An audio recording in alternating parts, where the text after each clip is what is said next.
What is going on, you guys? It's your boy, Tony Pizza, and we are back.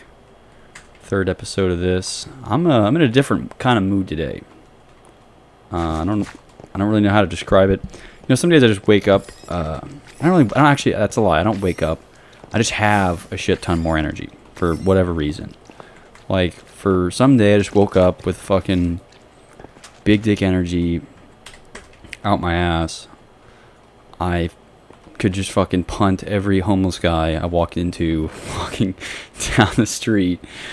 Whereas other days I feel as if I could assimilate to a homeless lifestyle. It's that much of a juxtaposition, which, I mean, again, there's nothing really different that I do on these days that I have crackhead energy. I think it's just a normal thing. I don't know. Today's just kind of more crackhead energy. Maybe this will die down as I kind of play Minecraft and relax. But I've had a lot of energy today for whatever reason. So might be the day to say something stupid. I say something stupid pretty much every day. Yeah. I've been looking forward. It's weird. I've been looking forward to making these like stupid videos. I guess it's just like it's because I think when the lockdown happened and everyone was just had their thumbs firmly planted up their fucking ass, I got to the point where I was genuinely looking forward to any type of planned social interaction. Right. So if I had some kind of dinner with the boys, or I mean, it's anything really that's just not being alone, like doing some work or some work-related task, I would get pretty excited. I'm like, oh, I'm fucking doing something today. And in some ways, this kind of fills that void. I mean, now it's it's literally functionally just the same as doing nothing, but I at least get the artificial sense I'm talking to somebody other than myself, which might be a bipolar thing or not. I don't really know. I don't really care. Anyway, I've been looking forward to just shooting the shits with myself in this extended period. So that is what we're doing. I have a lot of stuff I could talk about today. I don't really know how much of it I will get through. I've had some requests from my loyal viewers in the comments that I plan on addressing some. I guess I'll just start with the big one. So, a friend of mine, good friend, probably one of my best friends, watched this movie. He really liked it and was over the moon about me seeing it. So he was very adamant about me going to see it. And I was like, you know what? When's the last fucking time I've seen a movie? Right? It's been God knows how long. Who goes to the movies anymore? I mean, we'll start there. Fucking nobody. And I mean, there was nobody really at the theater when I got. I mean, granted, I went to the movie, a physical movie theater location, which is generally not what I would do. I tried to find it online, but I couldn't find it because it just came out. It's called Barbarian, is the name of the movie. Just to not keep you in suspense. But yeah, I went at kind of a ridiculous time. 2 p.m. on a Wednesday. Who in their right fucking mind is going to see a movie at 2 p.m. on Wednesday? Me. I was there. Your boy was there. And there was 3 other people there watching the movie. It's kind of a super weird vibe. I mean, we're going to watch a horror movie. It's classified as a horror movie. It is a horror movie, really. That was a perfectly apt description. I don't know why I felt the need to try and adjust it, but yeah, horror movie at 2 p.m. on Wednesday, broad daylight. What am I doing? I didn't question it that much anyway. I went to the movies and saw it. At first, I just want to talk about just the experience of going to see a movie alone. Much, much different, I think, if I had gone with people or something. And I guess that's kind of the whole point, is like, when they show the advertisements at the beginning of the movie, one of the examples isn't some dude by himself because you don't go to the movies by yourself. But it's actually weird. My dad always did that.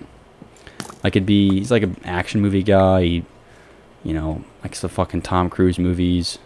So he'd go to these movies by himself. And it's a funnier story than that. He got the cops called on him one time because he was wearing a trench coat and fell asleep. Again, I'm getting his depiction of this.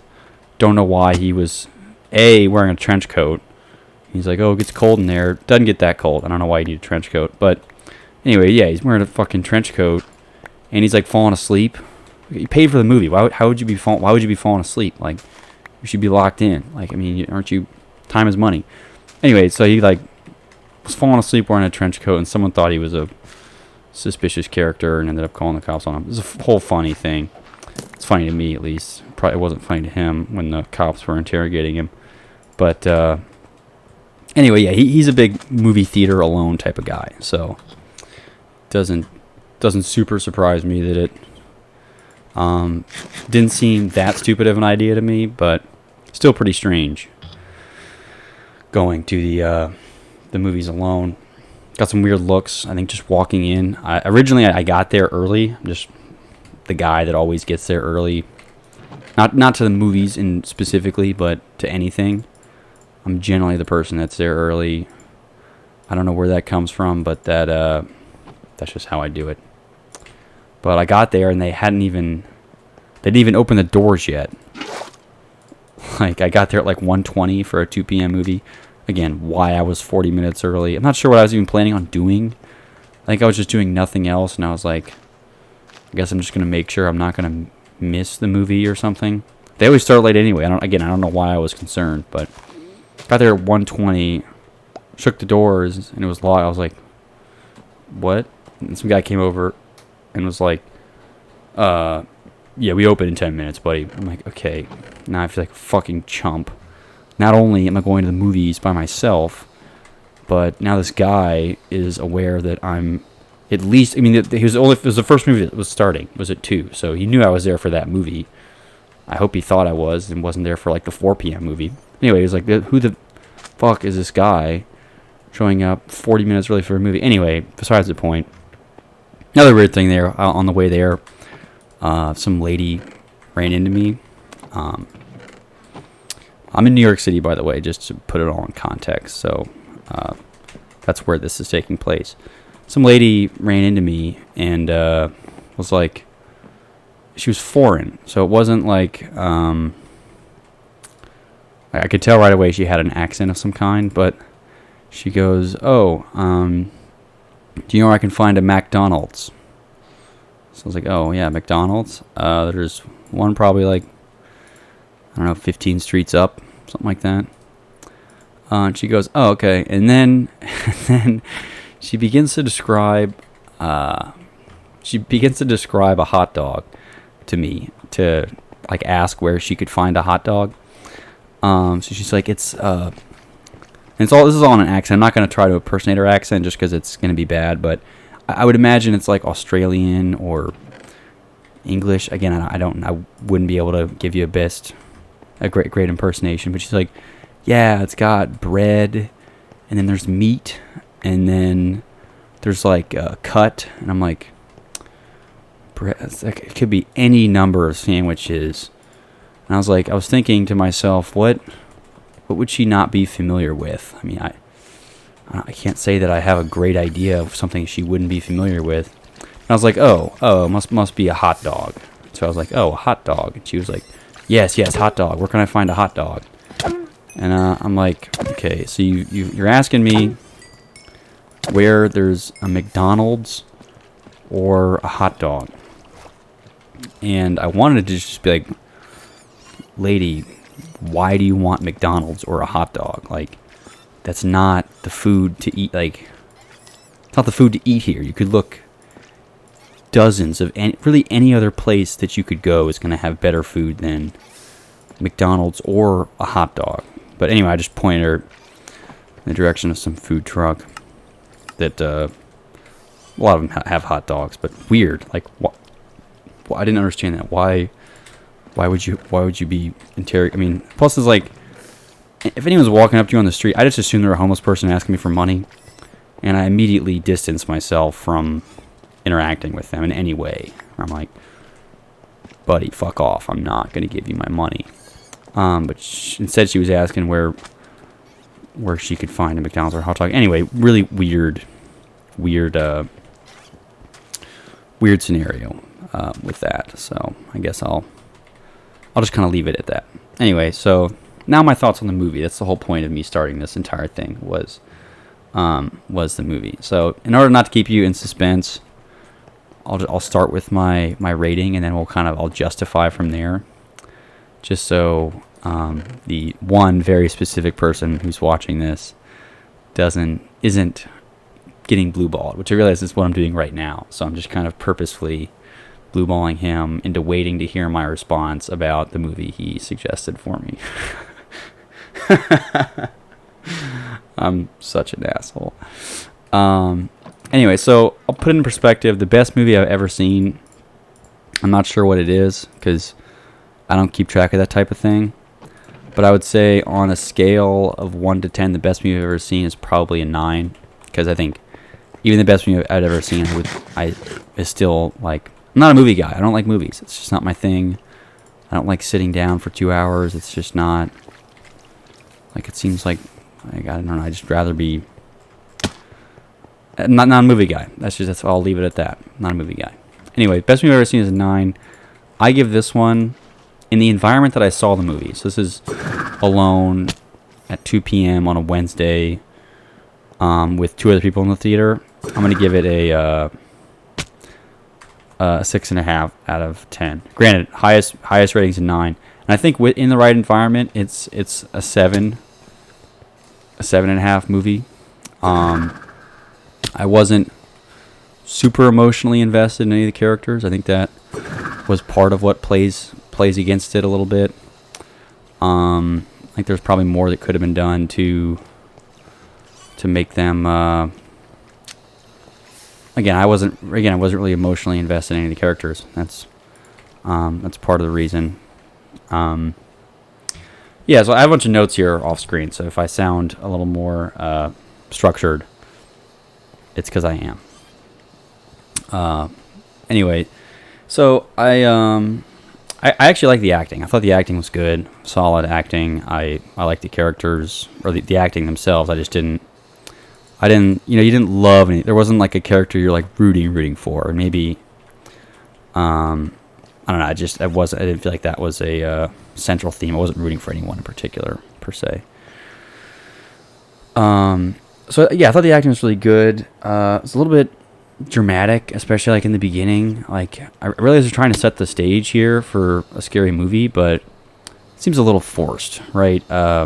I think generally, as a rule of thumb, this movie did a better job of not being forced, comparatively to really any other horror movie.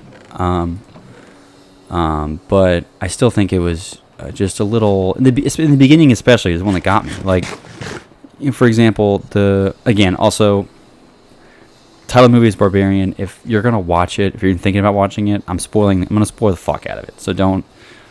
If you have any desire to watch it whatsoever, don't bother watching. Because I'm gonna spoil it. I'm gonna try not to, but I'm going to. So that'll be what this is.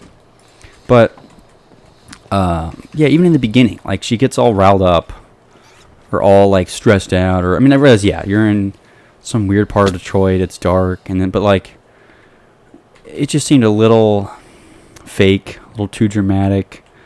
And I think the part that was the worst in terms of the acting being over dramatized was actually the dude. Like the dude.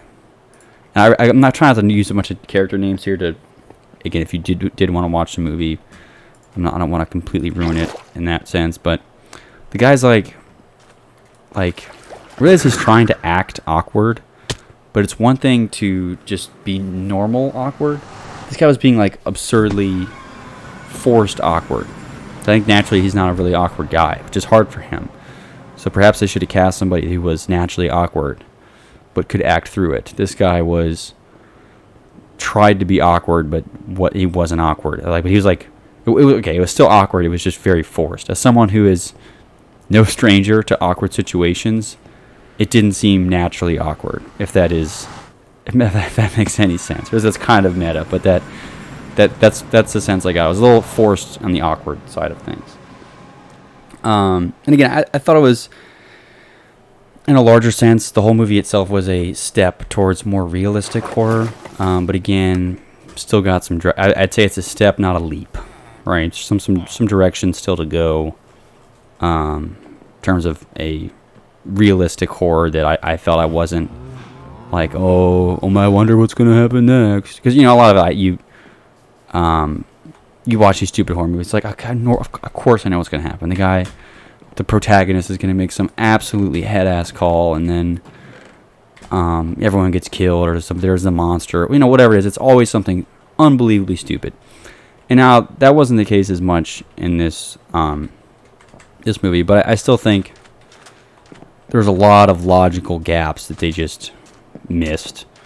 Maybe they're just because they're stupid, but there's a lot of times where I would have been like, oh, here's a very smart, intelligent thing to have done in this scenario with, given all your predicament. And I remember that I'm discarding all the emotional things, so you could make the argument that, like, oh, well, you're not in the emotional state of mind that the character's in. Like, okay, fuck you. I mean, if anything, I think the highly stressful situations, at least, again, I'm speaking, this is me, but it brings out a hyper-logical, right? I'm going to be more problem-solving oriented, the higher the stakes.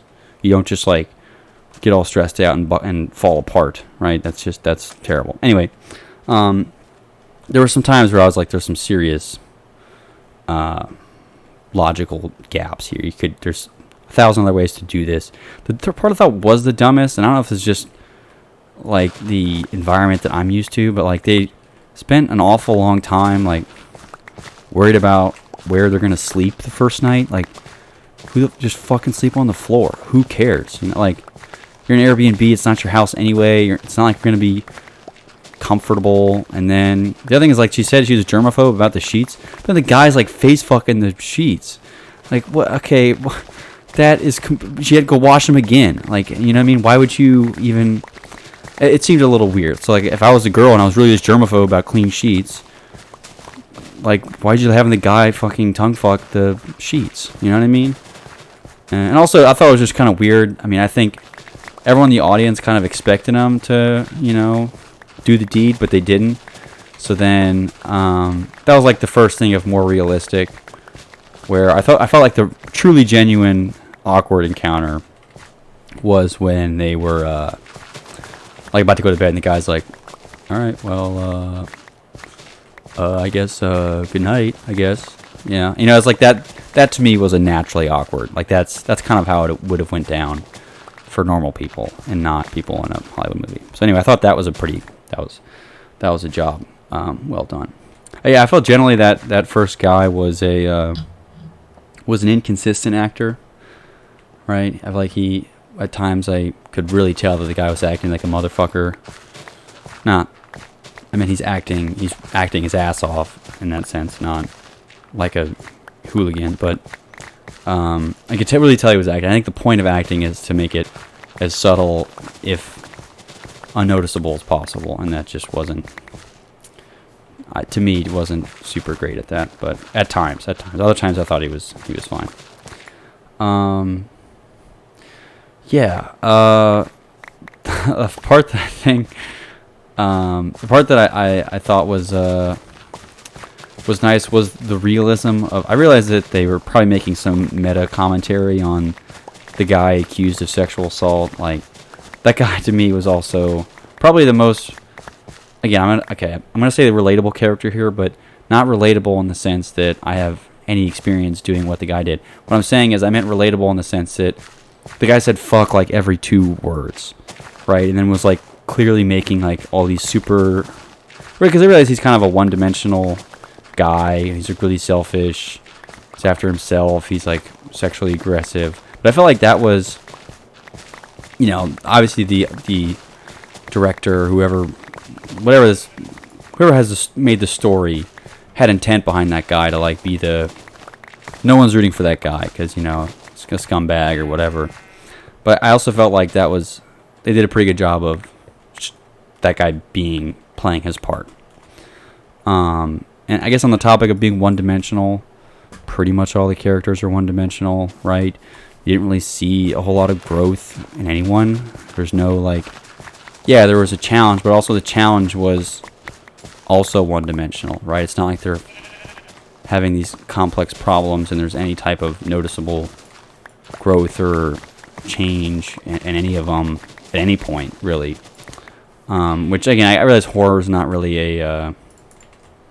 it's less about the story itself and more just about the spookiness and like the thrill and shock of it. It's not about like character development like you're in fucking English class. But I still like to see some of that in any type of if I'm gonna watch a movie. I want to see a good story, right? You want to see something that you can get involved with. And generally, if the character's not, you know, super relatable and doesn't have any kind of growth or other thing, how is it that relatable of a story? How am I going to get into it emotionally? Anyway, I thought, yeah, the dimensionality of the characters was a major flaw. But I thought they were portrayed well. Like the guy who got accused of rape or whatever the guy did. Not whatever he did. The guy raped the girl. I felt he was portrayed accurately in terms of what I would anticipate they were trying to portray him as. So I thought that was pretty good. Yeah, I mean, the other thing is they were clearly trying to make some points, I think, throughout the whole thing. Like the cops were fucking dunces and were like giant douchebags. I mean, like, yeah, okay. There's a lot of themes in here I'm noticing. Like, okay, cops are huge douchebags.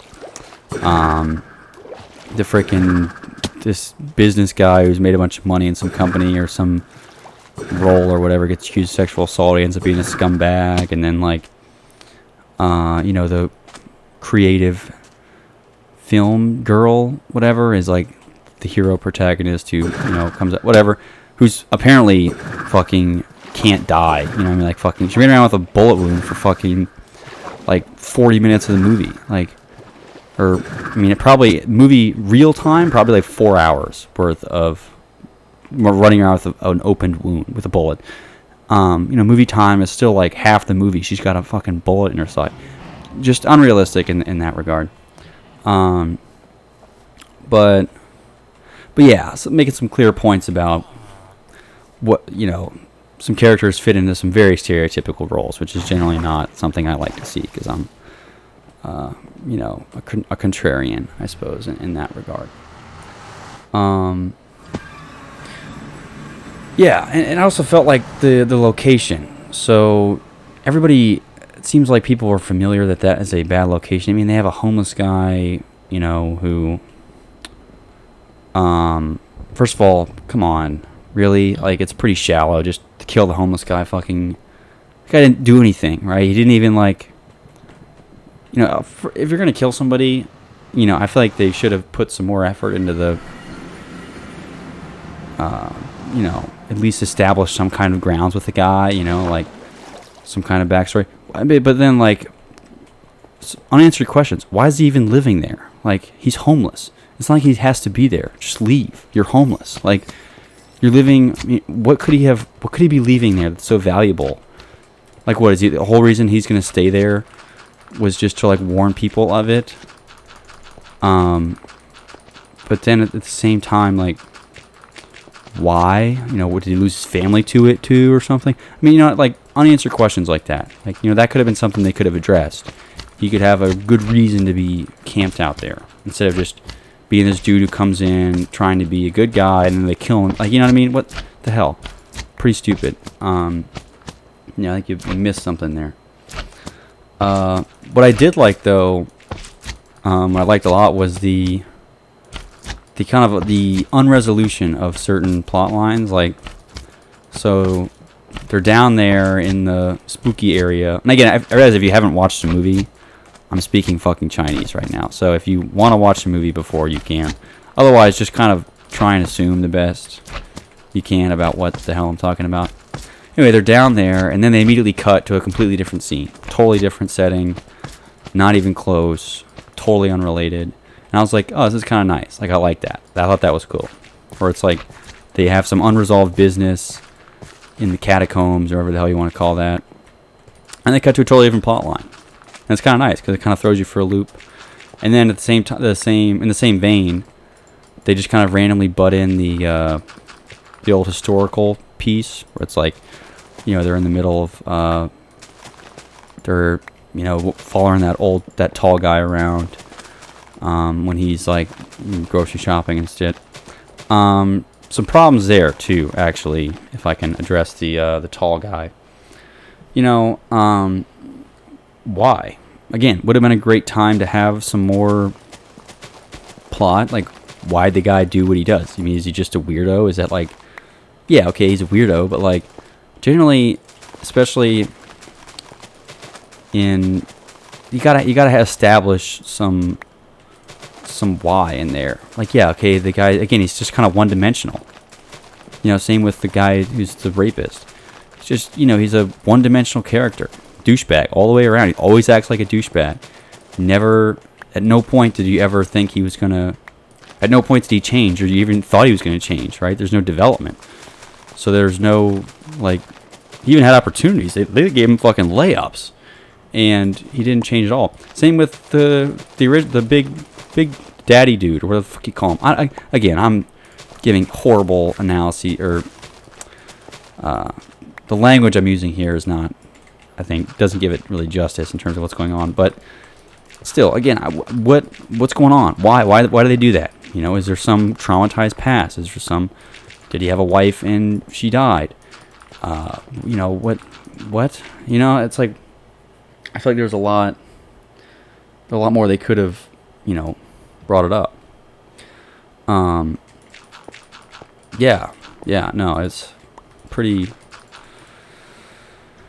like, there's some, lot of, unanswered stuff there. Sorry, I just totally got, sidetracked for a second, thinking about, just looking at the dirt, and I just zoned out. So, anyway, generally, I like the movie. I'm glad I went to go see it. I'm glad I had the experience of going to the movie theater alone. I found a new bagel shop on the way there. Got a delicious bagel. So that's a big positive that came out of it. And I also just think it was a good experience going alone. You got to enjoy a good amount of stuff alone, because ultimately you spend the most time in your life you'll spend alone, right? And Rick from Rick and Morty would say you're going to die alone. That's how everyone dies. Whatever. That's the more cynical approach. I'm saying you still just should get comfortable doing things alone. So I was glad to go see it alone. I liked it. Gave it a 6 out of 5. I think in a better environment I would have given it a 7. But the way I saw it, I just felt there was still a lot of beef I had. And I'm also erring on the side of critique versus like positive things. So generally my feedback is always, focus on the negative versus focusing on the positive. But I included some positives in there, right? I think. Anyway, that's my review of the movie Barbarian. Decent stuff. So, hang on, let me take a sip of my drink here.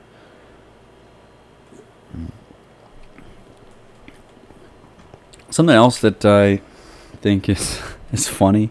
I've realized this about my sense of humor. I don't know why it's so funny, but it's something is just funny about it. It might be like a tenet or a pillar of humor that I'm just kind of describing here, but it's just so funny to me. It's just the humor in these like stark juxtapositions. So, I'm in New York City. There's a lot of homeless people. Okay, that's just like you live with them, whatever. So I'm walking back, and there's this homeless guy on his knees, like begging to the Lord. He's like weeping. He's got this look on his face that's like beyond the point of concern. Like, the guy is like, it's almost like how an actor looks when there's a gun being held to his head. Sorry, a female actor.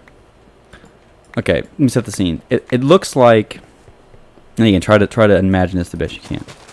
It looks like a robber has a little kid hostage, and the mom is watching this dude kill, their son. So like, the guy is like absolutely like distraught in every sense of the word.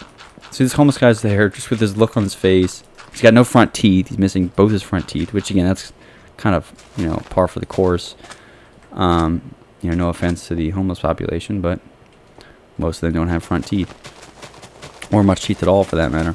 Anyways, but the guy's like holding the fucking Five Guys cup, again, just begging people for just anything, and he's on his knees. He's in the position, like the downward dog position almost, except with a much more rounded back and just completely, almost just giving up. He's just kind of going back and forth between being on both knees and going to like a bird dog position where he's on all fours, again, just pleading for someone to give him money. and then what got me chuckling is that there's just this dude, this like Asian guy in a full suit, like bitching out his fucking crypto bookie for shitty investments or something. Someone obviously with a bunch of money. He's holding like, Starbucks is too cheap for him, essentially, type of guy, where it's like he's holding some like tiny coffee shop's latte with oat milk, screaming at his bookie through his iPhone 14, and then there's this homeless guy with no teeth literally begging for what seems like the last ounce of his life. And here I am, I'm just kind of walking by. I think I just bought like a slice of pizza, so I had like box with a slice of pizza in it, and I just walked by, just kind of observing this whole situation. And again, to anyone else, it's not a situation, it's just people coexisting. But the fact that there's just such a stark juxtaposition in every conceivable physical way in the world about this homeless guy and then this Asian dude in the suit, and I just was like chuckling walking away. It's like, why is that even funny? I don't know. It's just so ridiculous to think that two people that maybe biologically at a very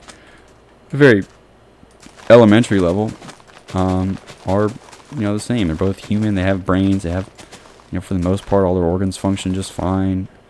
But yet you have like this dude who seems to be within an inch of his life. He's not. He's being dramatic for the show, but is just sitting there, just begging for any amount of attention in that regard. It's just funny to me. It makes me think of one of my all-time favorite memes. And again, I'm not super into the memes nowadays, and maybe it's kind of boomer humor age. But it's the meme where the guy is, or it doesn't have to be a guy. It could be whatever character it is. I'm just gonna say guy because, fuck you. But it's like me listening to "Murder on My Mind" by YNW Melly on my way to grocery shop at Whole Foods or something.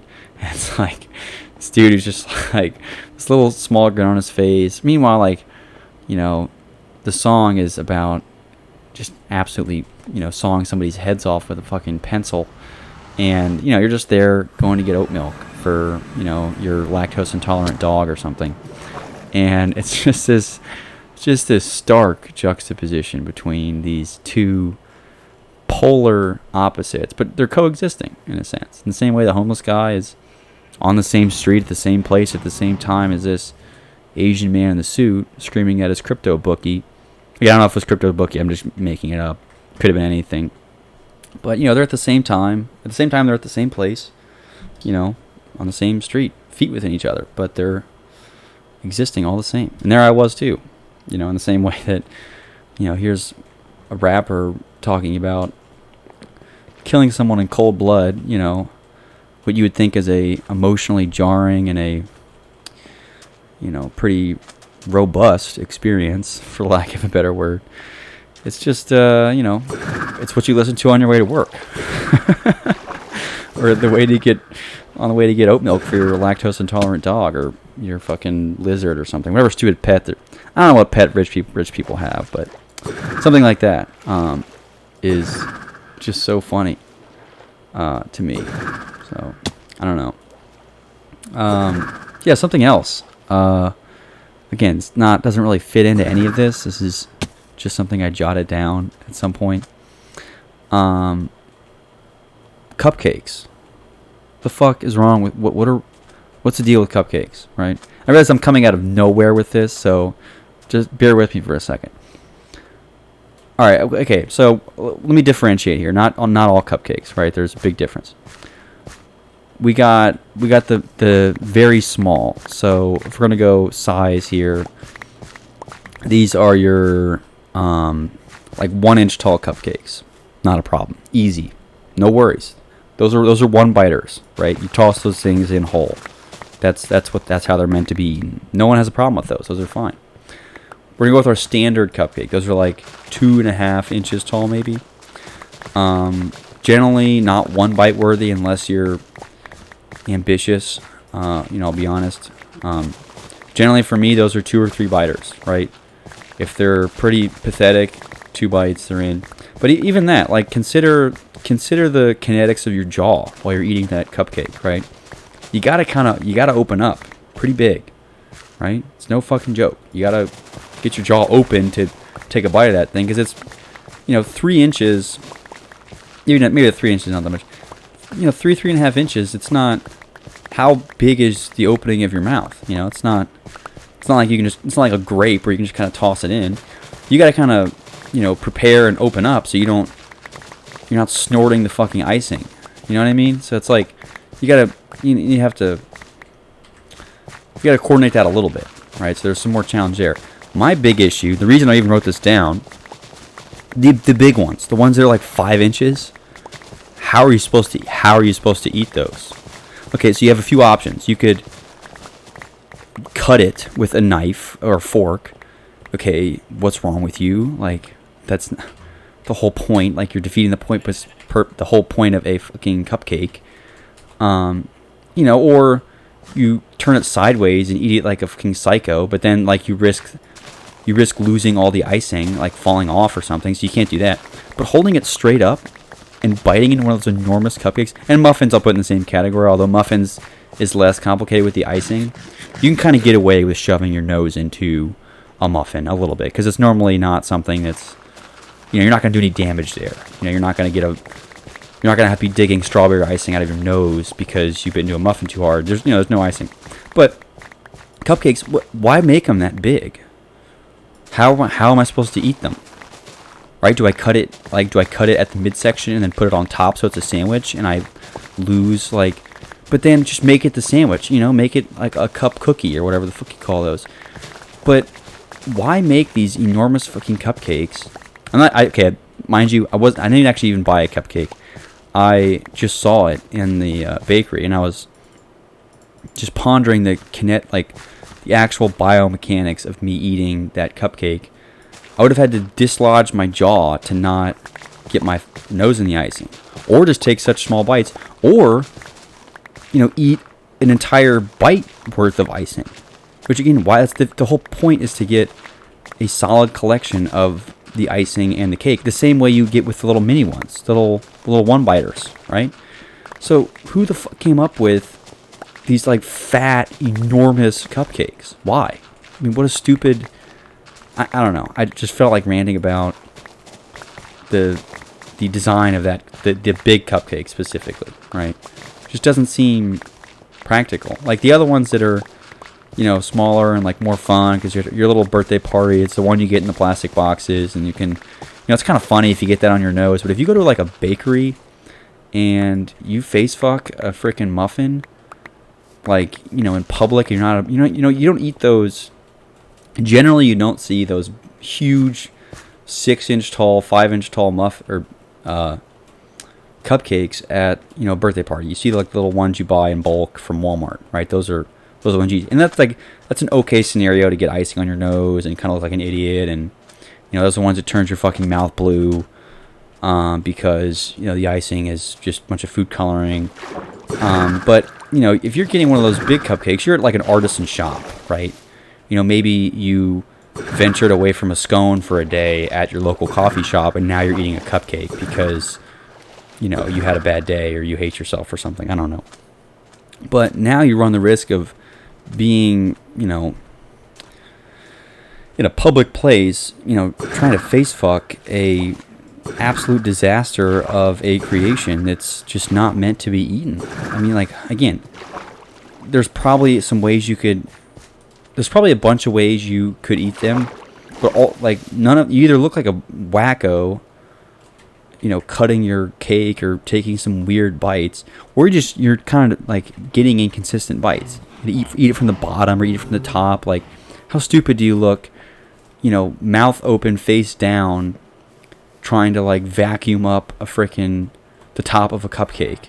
Like, it doesn't make sense to me why they decided to make them so big. It's the reason they have whole cakes. You just make the whole cake and you cut a slice out, and you're meant to eat it with a fork or a spoon or something. Boom, problem solved, right? But like this cupcake, it's often even too, there's like this juggling act where it's like the icing is so heavy that if you're not careful, and if your fingers aren't up to the brim of the cake, like, it'll tip over. Like, you can't hold it from the bottom, right? You know how easy, if holding a cupcake like on the palm of your hand upward, you know how easy that could fall over because it's so top heavy. And again, it's like not just I don't know.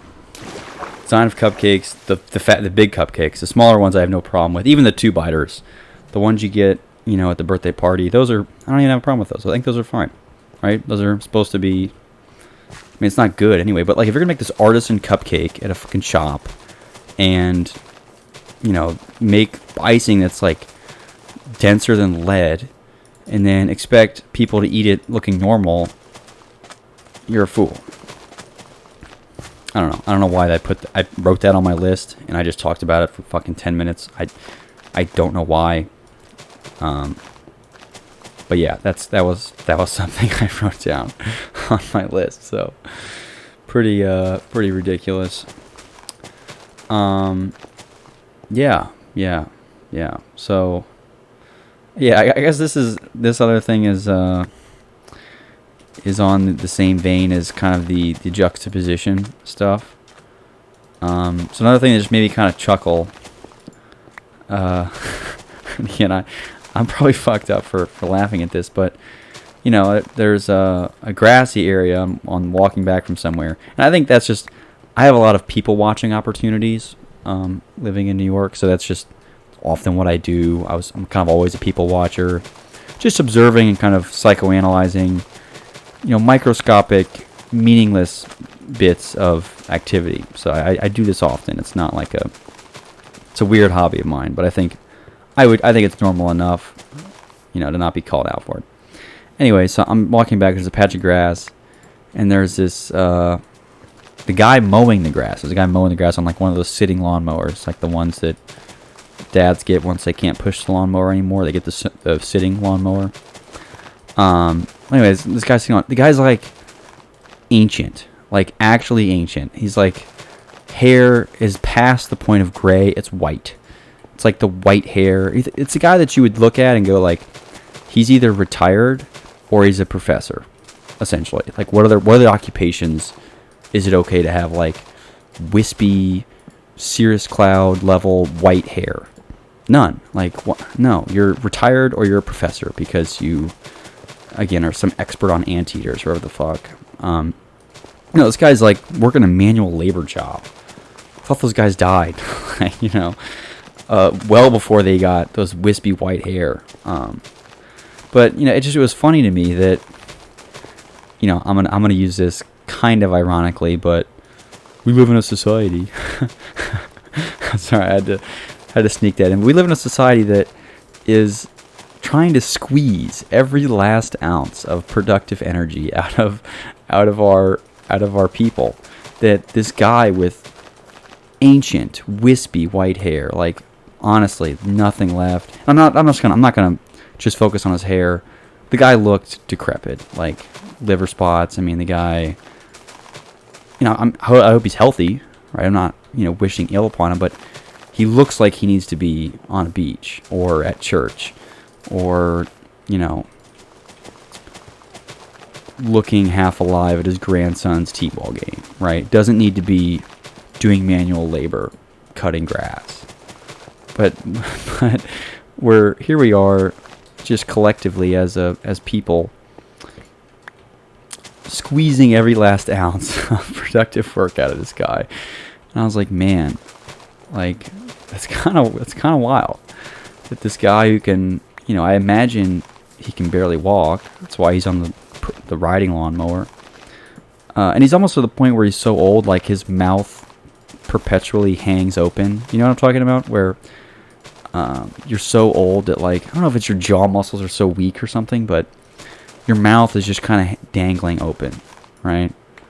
And like you're so you can't breathe out of your nose anymore because it closed up or something. I'm not saying this guy was like he looked pale, like he looked fine, but he just seemed way too old to be like mowing grass, right? That's what like a teenager does. That's what I did in high school. Not, my grandfather isn't out there mowing grass, he's freaking dead. But it was just funny to me that I don't know why it was funny. It kind of felt bad for him a little bit, but I was also just, my initial reaction was walking away chuckling a little bit because this entire thing happened in my head. Now I kind of feel bad just because I have more perspective in terms of what I was thinking about, but at the same time, it was just kind of funny to me that was that was something that I saw. It's just like, Jesus Christ, what are we doing? It's pretty crazy. Yeah, and it I guess it also brings in this this idea that I think this is not an original thought. There's a lot of people that kind of just feel like they're living in this world of NPCs in real life. People have made those jokes before. It's like you're actually just a freaking bot. But I think it's no truer than anywhere than in a really big city where it's like truly nobody cares what is going on, like at all, right? Things are happening constantly that in a smaller town, it'd be like the most exciting thing you'd hear. You'd be talking about it for weeks and this and that. Nobody cares about anything, like at all. Like, you'd be making the biggest fool of yourself, or really anything could be going on, and nobody pays any mind at all. Everyone's just so caught up in their little world, which I guess is just the way that people operate. I think a famous book on human behavior, one of the first ones, was Dale Carnegie's How to Win Friends and Influence People. And part of what he talks about in there was a strategy for communicating with people and to recognize immediately that whoever you're talking to, they don't, like, why would they care about you? Especially if it's the first time meeting them. Like, their whole purpose of that conversation is to gear it as much towards what they know and want to talk about as possible.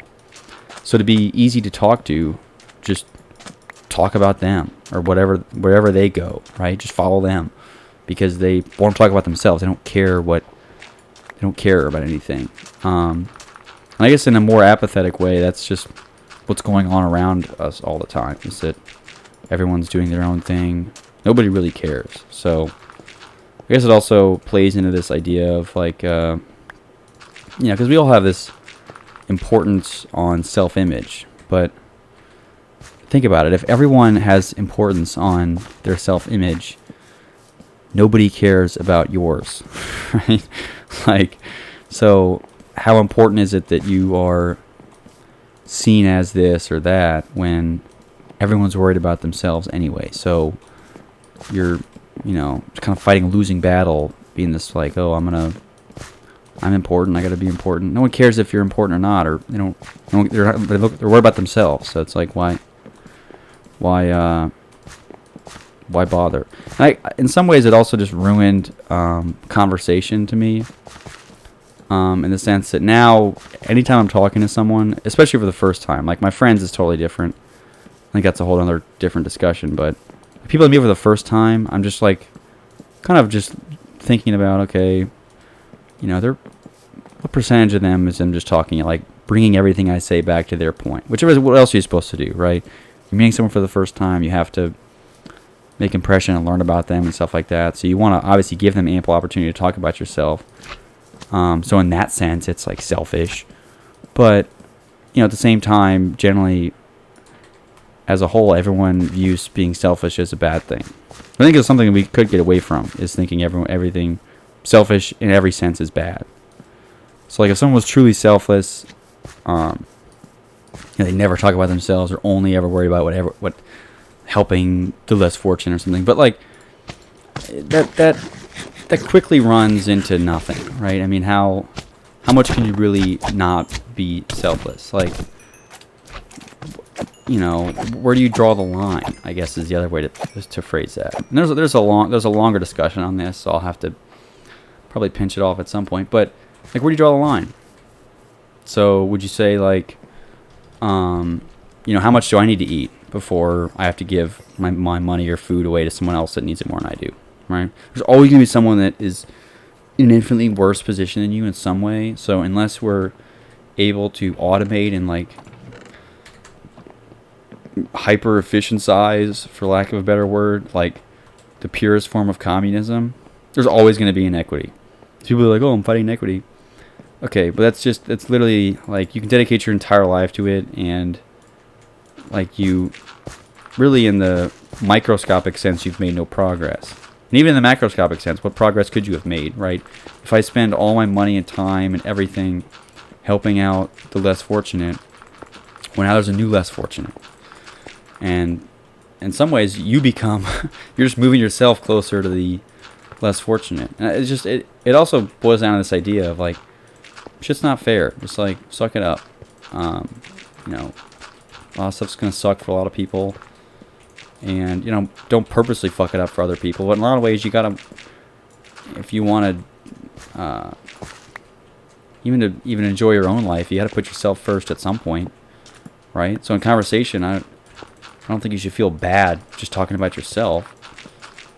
And obviously not the whole time. There's obviously a ton of subtlety to this, but I've noticed ever since reading that book is it's like I'm always like trying not to be selfish. So then I end up saying nothing. And like, who's more boring than a person that never says anything?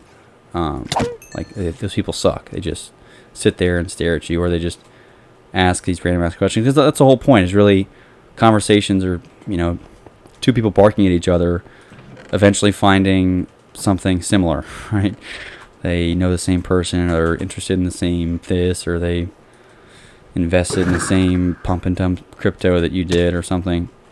And that's where you like can establish some connection, which then again I guess brings into question like, well, how strong a connection could that be if really all your friendships and things were made over these small, otherwise meaningless associations with one another? Then what's your friendship really built on? I'm not going to get that meta into it, just because it quickly runs into a hole where there's no point to anything. Just go jump off a bridge. But what kind of message is that really?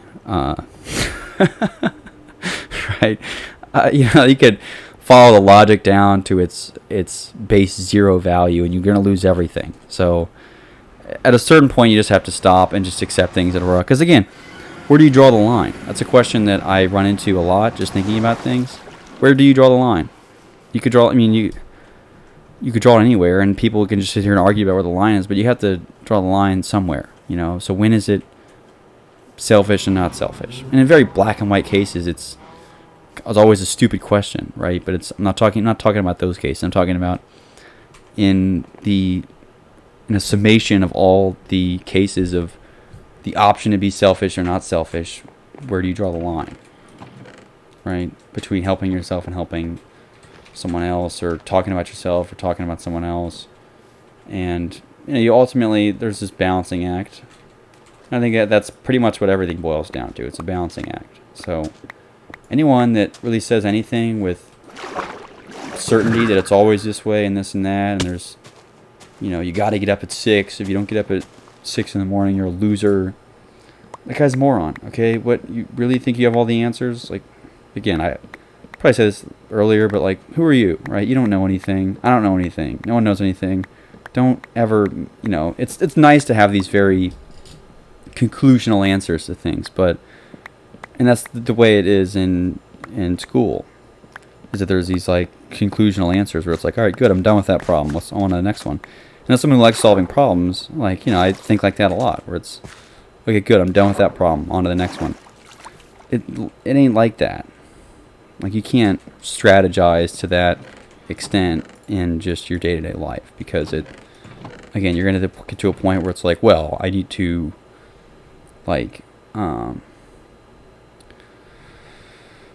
don't know, you got to balance, like, oh, you got to work on this, work on that, but then, like, you got to enjoy yourself, but then, like, how do you quantify each of these things where it's like you're relaxing and working with the same, maximizing the, the instant and the long-term satisfaction. That's really the thing it comes into, where it's like, because this was more applicable to me, where I was like trying to almost exclusively prioritize and only do things that were long-term gratification oriented, where I was only going to see returns in the long term.